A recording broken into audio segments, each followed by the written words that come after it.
Treatment of capitalised development, इसका मतलब ये है कि जो आपने डेवलपमेंट कॉस्ट को कैपिटलाइज किया होगा सब्सिक्वेंट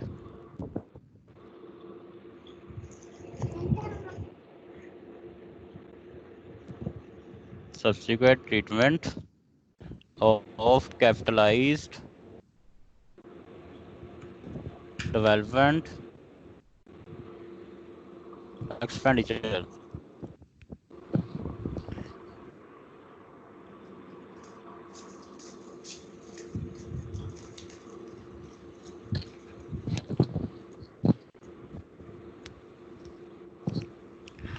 तो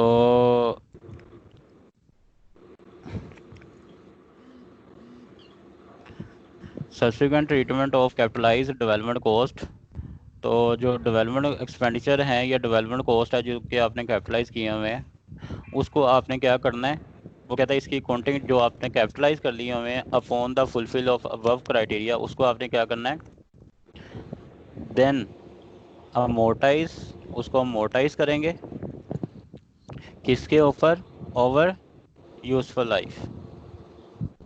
ठीक है जी, उसकी यूजफुल लाइफ के ऊपर। और जो अमोर्टाइज है वो कहाँ पे जाएगा, प्रॉफिट एंड लॉस अकाउंट के अंदर, यानी कि एज एन एक्सपेंस। अमोर्टाइजेशन जो है वो एज एन एक्सपेंस कहाँ जाएगा, प्रॉफिट एंड लॉस के अंदर। तो सब्सिक्वेंट ट्रीटमेंट आपने ये करनी है कि जब आपने डेवलपमेंट कॉस्ट को कैपिटलाइज कर लिया और डेवलपमेंट कॉस्ट को कैपिटलाइज करने के बाद आपने उसे क्या करना है, अमोर्टाइज करना है, और अमोर्टाइज करने के बाद आपने उसे क्या करना है, प्रॉफिट एंड लॉस के अंदर चार्ज कर देना है। ठीक है जी। अब ये हसन को क्या मसला हो गया, तो फैसलाबाद से आ रहे हो? तो ये मर्सिडीज लेके आ रहा है। हाँ जी सर। ये मर्सिडीज की पिक्चर क्यों भेजी है इसने।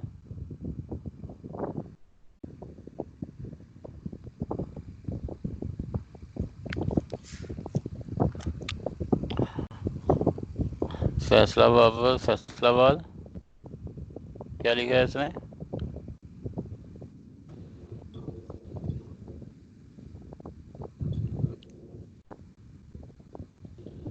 गाड़ी का टायर बर्स्ट हो गया।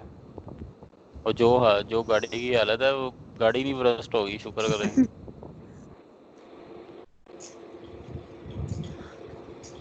चले, तो statement of profit and loss के अंदर आपने इसकी ट्रीटमेंट करनी है। और अमोर्टाइजेशन कब से स्टार्ट करनी है, दूसरा पॉइंट, पहला पॉइंट इसके अंदर, दूसरा पॉइंट इसके अंदर ये, amortisation amortisation start when asset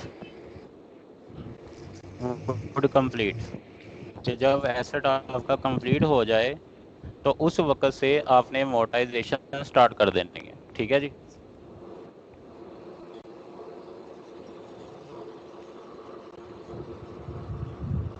और तीसरी बात कि जो डेवलपमेंट कॉस्ट क्राइटेरिया फुलफिल नहीं करेगी कैपिटलाइजेशन का, उसको भी प्रॉफिट एंड लॉस में ले जाना है। Which development cost not fulfil criteria of capitalisation, जो डेवलपमेंट कॉस्ट कैपिटलाइजेशन का क्राइटेरिया नहीं फुलफिल करेगी, then charge to profit and loss, वो भी आपने प्रॉफिट एंड लॉस के अंदर चार्ज कर देनी है एक्सपेंस के तौर पे। ठीक है जी। Which तो development ये cost सबसे not fulfill criteria of amortization? Capitalisation, amortisation का कौन सा क्राइटेरिया होता है, मैं वही सर पूछ रहा हूँ। अमोर्टाइजेशन हम जब एसेट को when development cost not fulfil the criteria of capitalisation, जिसका क्राइटेरिया कैपिटलाइजेशन का वो फुलफिल नहीं हो कैपिटलाइजेशन। रहा, उसको आपने क्या करना, कॉस्ट में चार्ज कर देना है। ठीक है। तो ये 3 पॉइंट है सब्सिक्वेंट मेजरमेंट के अंदर।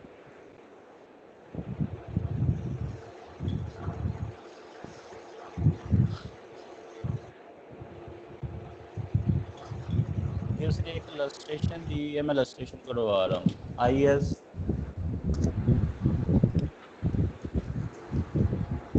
1, illustration number 1।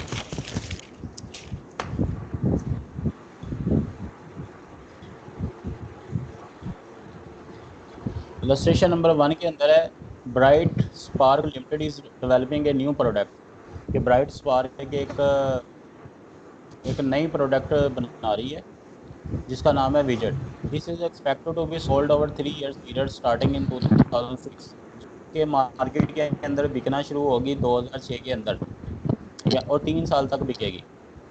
The forecast data is as follow. Net revenue जो आपको 2005 में देगी वो होगी 400, 2006 के अंदर 500 होगी सेल देगा, 2007 के अंदर आपको 450 से सेल देगा, 2008 के अंदर 400 देगा। नेट रेवेन्यू फ्रॉम विजेट वो आपको 450, 600, 400 आएगी। और डेवलपमेंट कॉस्ट जो कि 2005 के अंदर लगेगी वो है 900। तो ये उसने आपको बता दिया कि आपको 2005, 6, 7, 8 के अंदर जो आप प्रोडक्ट बना रहे हैं, विजिट बना रहे हैं, डेवलप कर रहे हैं, उससे आपको रेवेन्यू किस तरह आएगा, इतना इतना रेवेन्यू आएगा। और साथ उसने आपको यह भी बता दिया कि उसके ऊपर जो डेवलपमेंट एक्सपेंडिचर लगे हैं वो कितने लगे हैं, 900। अब आपसे पूछ रहा है कि इसकी डेवलपमेंट कॉस्ट की हमने अकाउंटिंग ट्रीटमेंट किस तरह करनी है, क्या ट्रीटमेंट करेंगे। The cost do not qualify the capitalisation. कहता अगर आपने ये बताना है कि डेवलपमेंट कॉस्ट जो कि 900 है, अगर वो उसका क्राइटेरिया कैपिटलाइजेशन का जो पीछे हमने कल पढ़ा था कि टेक्निकल फिजिबिलिटी होनी चाहिए, इंटेंशन टू कंप्लीट होना चाहिए और रिसोर्सेज होने चाहिए, एक प्रॉपर इकोनॉमिक बेनिफिट्स का अंदाज़ा होना चाहिए, कॉस्ट कितनी लगनी है, एबिलिटी टू यूज़ होना चाहिए। तो ये सारा क्राइटेरिया था कि अगर हमने कहा था ये सारा क्राइटेरिया फुलफिल होता है तो हमने डेवलपमेंट कॉस्ट को कैपिटलाइज करना है, अदरवाइज उसे क्या कर देना, एक्सपेंस आउट। तो कहता है कि ये क्राइटेरिया, पहला उसका पॉइंट ये है कि अगर ये क्राइटेरिया फुलफिल नहीं होता तो फिर हम क्या करेंगे। तो फिर सिंपली अभी हम पीछे पढ़ के आए हैं, उसे हम क्या कर देंगे, charged to the profit and loss expense कर देंगे। ठीक है। तो ए का आंसर है कि अगर 900 जो डेवलपमेंट कॉस्ट है, 900 डेवलपमेंट कॉस्ट, ठीक है, अगर इसका criteria if not fulfilled the criteria तो आपने क्या करना है, एंट्री पास करनी है, profit and loss debit and credit is cash, कि हमने एक्सपेंस आउट कर दिया 900 को। ठीक है जी। किस साल के अंदर, 2005 के अंदर। तो ये हमने 2005 के अंदर डेवलपमेंट कॉस्ट लगी है, जैसे उसने बताया हुआ है कि डेवलपमेंट कॉस्ट 2005 साल के अंदर लगी है, तो आपने 2005 के अंदर इसको जो है वो एक्सपेंस आउट कर देना है। दूसरा वो बता रहा है कि अगर वो कॉस्ट, डेवलपमेंट कॉस्ट कैपिटलाइज का क्राइटेरिया फुलफिल कर देती है तो फिर हम वो बताएं उसकी हमने अकाउंटिंग ट्रीटमेंट क्या करनी है और उसे मोटाइज स्ट्रेट लाइन के ऊपर करना है, तो फिर हम इसकी ट्रीटमेंट क्या करेंगे। ठीक है। तो अब इसकी जो अकाउंटिंग ट्रीटमेंट है वो हम कुछ इस तरह करेंगे, क्योंकि उसने बताया कि 3 साल तक ये प्रोजेक्ट चलेगा, तो इसका मतलब हमने इस डेवलपमेंट कॉस्ट को कैपिटलाइज करने के बाद उसको अमोर्टाइज भी 3 साल पे करना है और स्ट्रेट लाइन के ऊपर करना है। तो इसका मतलब है कि 2005 के अंदर आपकी डेवलपमेंट कॉस्ट लगी है, तो इसको हमने 2006 के अंदर, 2007 के अंदर और 2008 के अंदर 3 सालों के अंदर इसको अमोर्टाइज करना है। तो हमने स्ट्रेट लाइन के अंदर के बारे में पढ़ा था कि जो स्ट्रेट लाइन होता है वो आपको डेप्रिसिएशन हर साल सेम चार्ज करता है। ठीक है। तो हमने उसकी मोटाइजेशन इस तरह चार्ज की, मोटाइजेशन जो है वो 900 है डिवाइडेड बाय 3, तो इसका मतलब 300। तो 300 का एक्सपेंस 2006 में चार्ज कर दिया मोटाइजेशन का, 2007 में भी 300 का चार्ज कर दिया, 2008 के अंदर भी मोटाइजेशन 300 चार्ज कर दी।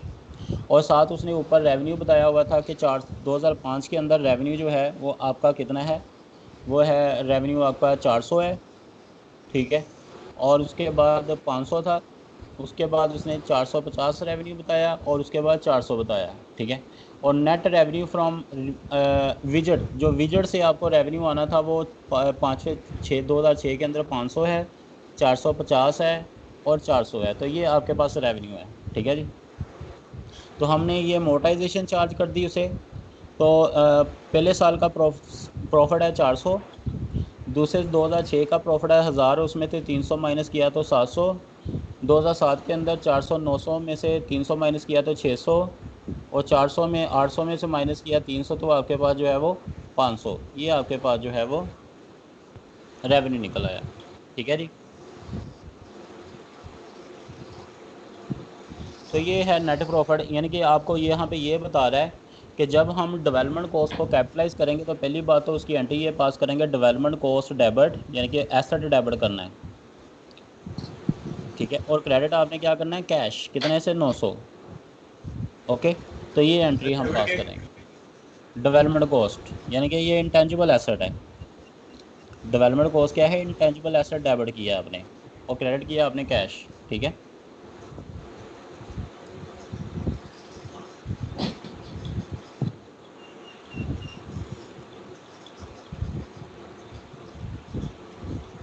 इसी तरह टेस्ट अंडरस्टैंडिंग नंबर 2 है। टेस्ट अंडरस्टैंडिंग नंबर 2 में क्या पूछ रहा है, टेस्ट अंडरस्टैंडिंग नंबर 2 में पूछ रहा है which of the following should be capitalise as a development cost. कहते हैं यहाँ से बताएं कि इसमें से बताएं कि कौन सी एक दो तीन में से कौन सी कॉस्ट जो है वो डेवलपमेंट कॉस्ट है और कौन सी डेवलपमेंट कॉस्ट नहीं है। पहला, बाइन लिमिटेड हैज़ स्पेंड 300 इन्वेस्टिगेटिंग। हमने कल पढ़ा था ना कि जो रिसर्च होती है वो तो इन्वेस्टिगेशन होती है, पढ़ा है ना। जी सर। इसका मतलब ये जो इन्वेस्टिगेशन कॉस्ट उसने लगाई है कि किसी भी खास चीज़ के ऊपर लगाने के लिए वो आपके लिए क्या है, रिसर्च कॉस्ट है। तो पहले वाली रिसर्च कॉस्ट होगी। Number 2, Clever Clogs Limited has incurred 120 expense in the course of making new waterproof and wind material with the idea that what may be used for skywear। तो ये क्या है, ये रिसर्च कॉस्ट है, ये development cost है। हमने वैसे रिसर्च ये कॉस्ट का तो मैंने बता डेवलपमेंट दिया, मैंने बताया था कि जो रिसर्च कॉस्ट होता है ये इन्वेस्टिगेशन कॉस्ट होती है, to gain a new knowledge, to gain a new training, to gain a new understanding, या फिर कोई भी स्किल्स आपको लेने के लिए करते हैं उसे। तो जो आपकी डेवलपमेंट होता है वो एप्लीकेशन ऑफ रिसर्च होता है, ठीक है। तो आपने इनमें से पहले का तो मैंने बता दिया, ये दूसरा जो है वो आपने बताना है कि जो दूसरा है इनमें से बताएं कि कौन सा जो है वो रिसर्च कॉस्ट है और कौन सी जो है वो आपकी डेवलपमेंट कॉस्ट है। तो पहला मैंने बता दिया रिसर्च कॉस्ट है। तो दूसरा जो है वो आपके लिए क्या है, जी बिला, डेवलपमेंट दूसरा क्या कॉस्ट। है, यहाँ पे प्रोडक्ट वाटर प्रूफ जो है वो आप बना रहे हैं, यहाँ पे रिसर्च नहीं कर रहे, आप बना रहे हैं। तो बनाने का मतलब है कि ये डेवलपमेंट कॉस्ट है, ठीक है। तीसरी, alpha alpha limited has found chemical compound known X by X is not harmful to the human body. कहते उसने यहाँ पे वर्ड उसने किया है हैज़ फाउंड, उसे मिला है। मिला का मतलब क्या है, उसने रिसर्च की है ना तो तभी मिला है उसे, जी सर। क्योंकि मतलब ये भी रिसर्च कॉस्ट है। तीसरी बात, brine limited has incurred 450,000 using the flavour creating. यहाँ पे वर्ड यह क्यों कह रहा है, क्रिएटिंग प्रोटोटाइप, मतलब वो चीज़ बना रहा है। प्रोटोटाइप का मतलब होता है सैंपल, प्रोटोटाइप का मतलब है सैंपल, कि वो सैंपल बना रहा है। इसका मतलब ये क्या है, डेवलपमेंट कॉस्ट है। तो इसका ये मतलब वन, डेवलपमेंट कॉस्ट इसका मतलब 1 और 3 ये आपके लिए क्या है, डेवलपमेंट कॉस्ट है। सर। तो टेस्ट अंडरस्टैंडिंग नंबर ये आपने होमवर्क है, सेम ये आपने क्वेश्चन करना है। आगे है मेजरमेंट ऑफ इंटेंजिबल एसेट। हमने IAS 16 प्रॉपर्टी प्लांट इक्विपमेंट के अंदर पढ़ा था कि किसी भी एसेट को, इंटेंजिबल एसेट को हमने किस पर मेजर करते हैं, कॉस्ट के ऊपर। और कॉस्ट का मैंने बताया था कि कॉस्ट के अंदर क्या क्या शामिल होता है। कॉस्ट के अंदर परचेज कॉस्ट, इसके अलावा engineering cost, installation cost, site preparation cost, सारी ये कॉस्ट वगैरह जो है वो हम उसको कैपिटलाइज करते हैं। तो इंटेंजिबल एसेट के अंदर भी जब आपने उसको इनिशियली रिकॉग्नाइज करना है और मेजर करना है किसके ऊपर, कॉस्ट के ऊपर, ठीक है। तो कॉस्ट के अंदर वो सारे रूल वही हैं जो कि हमने IAS 16 में पढ़े थे। सब्सिक्वेंट मेजरमेंट लिखा हुआ है कि हमने IAS 16 के अंदर रिवैल्यूएशन मॉडल पढ़ा था ना, revaluation model property plant equipment non current asset tangible asset के अंदर, कि अगर कैरिंग वैल्यू बढ़ेगी और कैरिंग वैल्यू कम होगी रीवैल्यूड अमाउंट से, मार्केट वैल्यू से, तो इसका मतलब है कि वहाँ पे रिवैल्यूएशन सरप्लस है। और जहाँ पे आपकी रिवैल्यूएशन कैरिंग वैल्यू और मार्केट वैल्यू में फ़र्क जो है वो कैरिंग वैल्यू ज़्यादा मार्केट वैल्यू कम है, तो वहाँ पे रिवैल्यूएशन लॉस है। पढ़ा है ना हमने ये, तो ये जी वही सर। बात है। तो इसके अंदर कोई मसला आगे है IAS, बस ये चीज़ें हैं। सरप्लस का मतलब सब्सिक्वेंट मेजरमेंट के अंदर, subsequent measurement of intangible asset, तो इसमें वो यही बता रहा है कि आपने रिवैल्यूएशन सरप्लस रिकॉर्ड करना है और रिवैल्यूएशन लॉस रिकॉर्ड करना है। तो रिवैल्यूएशन सरप्लस कितना कैसे रिकॉर्ड करते हैं, मैंने आपको बताया हुआ, कैरिंग वैल्यू कम हो मार्केट वैल्यू से तो रिवैल्यूएशन सरप्लस है, और अगर revaluation loss carrying value greater than हो मार्केट वैल्यू से या मार्केट वैल्यू लेस देन हो कैरिंग वैल्यू से तो क्या है, रिवैल्यूएशन लॉस। ये सब मैंने आपको पीछे बताया हुआ है, लेकिन फिर मैं उसके क्वेश्चन जो है उसके अंदर आपको बताऊँगा। तो आगे ये इसके अलावा कुछ भी नहीं है स्टैंडर्ड के अंदर, ये मैंने जो है वो आपको करवा दिया। ये चैप्टर और पिछला चैप्टर बहुत इंपॉर्टेंट है, ठीक है। ये हो गया चैप्टर क्लोज। इसको अच्छी तरह से पढ़ें, बहुत अच्छी तरह से पढ़ें, जितना अच्छी तरीके से पढ़ सकते हैं।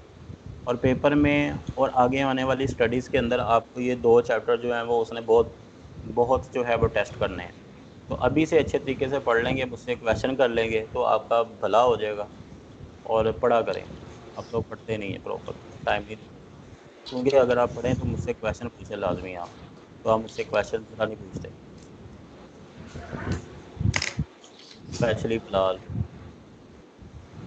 पता नहीं पढ़ रहा है कि फिलहाल सब पढ़ रहे कि नहीं पढ़ रहे। हाँ जी, सऊदीया के अंदर दुबई के अंदर पेपर सेंटर बेस हो रहे हैं, अगर किसी ने देना है तो वहाँ चले जाएं।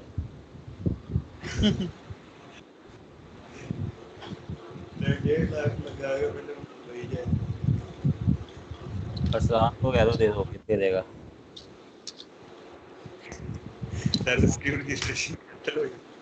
अरसलान की शादी होगी, इंशाल्लाह बहुत जल्द है।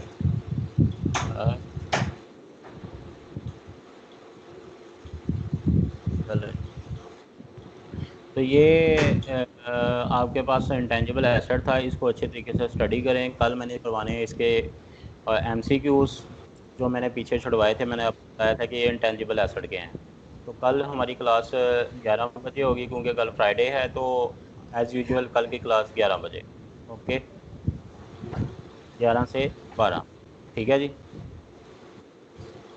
ठीक है। ओके, तो आज के लिए काफ़ी है, और इसको पीछे से रिवाइज़ करें, और जो मैंने एक इलस्ट्रेशन पीछे आपको छोड़ी है वो भी आप करें, और वो अभी बैठ के करें फिर उठें, ठीक है। चलो।